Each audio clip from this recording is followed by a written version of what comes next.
मेणबत्ती पेटवती? पेटली मेणबत्ती? मी तर वस्तू घेतल्यात काही? चला काय काय घेतलंय सांगा. पुस्तक घेतलंय. चला वही घेतली. हे काय घेतली? हे काय घेतली?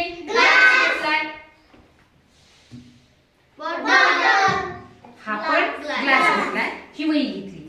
आता बघा चल इकडच्यांना सांगा मला, इकडच्यांनी तुम्हाला प्रकाश दिसतोय का? नाही. आता मी इकडनं मांडते, तुम्हाला दिसतोय का? नाही दिसत आहे. आता मी इकडच्यांना मांडला, दिसतोय का? नाही. तुम्हाला दिसतोय का? नाही. आता मी इकडच्यांना विचारते आधी, दिसतोय का तुम्हाला? दिसतोय.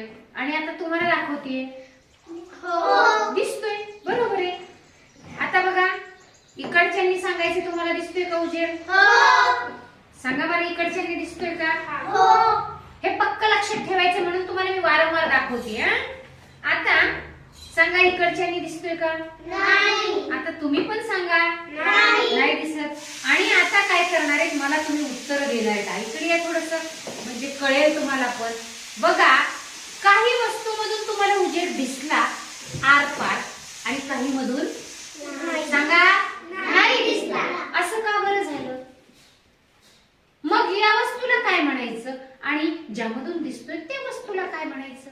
तर ज्या वस्तूमधून उजेड आरपार जातो म्हणजे तुम्हाला दिसला त्या वस्तूंना शाबाश पारदर्शक वस्तू म्हणायचं.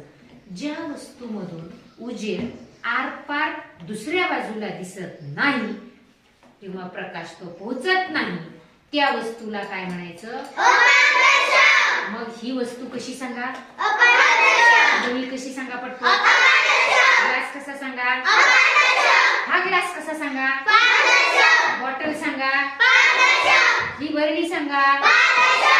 ही बॅग सांगा? हे ताट सांगा?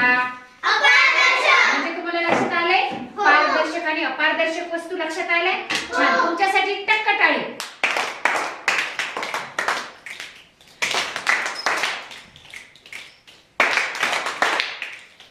छान.